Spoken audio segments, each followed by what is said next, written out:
കക്കോടിയിൽ ജമാഅത്തെ ഇസ്ലാമി സഹകരണത്തോടെയുള്ള ജനകീയ വികസന മുന്നണിയുടെ പ്രഖ്യാപന യോഗം സംഘർഷത്തിൽ കലാശിച്ചതുമായി ബന്ധപ്പെട്ട് 50ഓളം സിപിഎം പ്രവർത്തകരുടെ പേരിൽ ചേവായൂർ പോലീസ് കേസെടുത്തു.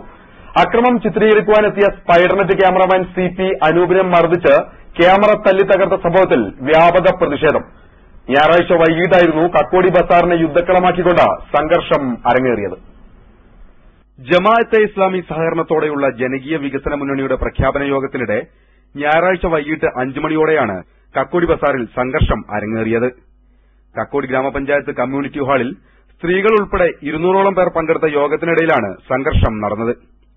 വികസന മുന്നണി ചെയർമാൻ പി മുജീബ് റഹ്മാന്റെ അധ്യക്ഷ പ്രസംഗത്തിനു ശേഷം ഹമീദ് വാണിമേൽ യോഗം ഉദ്ഘാടനം ചെയ്തു. കക്കോടി പഞ്ചായത്തിൽ നടപ്പിലാക്കേണ്ട കാര്യങ്ങളുടെ നയരേഖ അവതരിപ്പിക്കവെ ഗ്രാമപഞ്ചായത്തിന്റെ പദ്ധതികളെക്കുറിച്ചുള്ള ചില വിവാദ പരാമർശങ്ങൾ യോഗത്തിൽ ഉയർന്നുവന്നു. ഇത് ചോദ്യം ചെയ്യാനായി സദസ്സിൽ നിന്നും ഒരാൾ എഴുന്നേൽക്കുകയും ചോദ്യോത്തരം പരിപാടിയുടെ അജണ്ടയിൽ ഇല്ലെന്ന് സംഘാടകർ അറിയിക്കുകയും ചെയ്തതോടെയാണ് സംഘർഷവും സംഘട്ടനവും നടന്നത്. ഹാളിനുള്ളിൽ കസേര തകർത്തിട്ട് അടിപിടി രൂക്ഷമാകുന്നതിനിടെ ഒരു സംഘം ആളുകൾ ഹാളിനു പുറത്തെ വാഹനങ്ങൾ തല്ലി തകർത്തു.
സിപിഐഎം പ്രവർത്തകർ ആസൂത്രിതമായി അക്രമം അഴിച്ചുവിടുകയായിരുന്നുവെന്ന് ജനകീയ വികസന മുന്നണി പറഞ്ഞു. സംഘടനം കക്കോടി ബസാറിൽ റോഡിലേക്ക് വ്യാപിച്ച സമയത്ത് ദൃശ്യം പകർത്തുവാൻ ശ്രമിക്കവെയാണ് സ്പൈഡർനെറ്റ് ക്യാമറമാൻ സിപി അനൂപിനെ അക്രമി സംഘം മർദ്ദിച്ചത്. 10ഓളം ആളുകൾ അടങ്ങുന്ന സംഘം വളഞ്ഞിട്ട് മർദ്ദിച്ചതിനുശേഷം ക്യാമറ പിടിച്ചുവാങ്ങി നിലത്തടിച്ചു തകർത്തു. സിപി അനൂപ് പരിക്കുകളോടെ ബീച്ച് ആശുപത്രിയിൽ ചികിത്സയിലാണ്. ദൃശ്യമാധ്യമ പ്രവർത്തകന് നേരെ നടന്ന അതിക്രമത്തിനെതിരെ ജില്ലയിൽ വ്യാപകമായ പ്രതിഷേധ സ്വരങ്ങൾ ഉയർന്നു. കാലിക്കറ്റ് പ്രസ് ക്ലബ്ബ്, സിഒഎ ജില്ലാ കമ്മിറ്റി, കോഴിക്കോട് എംപി എം കെ രാഘവൻ, യുവമോർച്ച സംസ്ഥാന സമിതി അംഗം സിപി സതീഷ് തുടങ്ങിയവർ സംഭവത്തെ അപലപിച്ചു.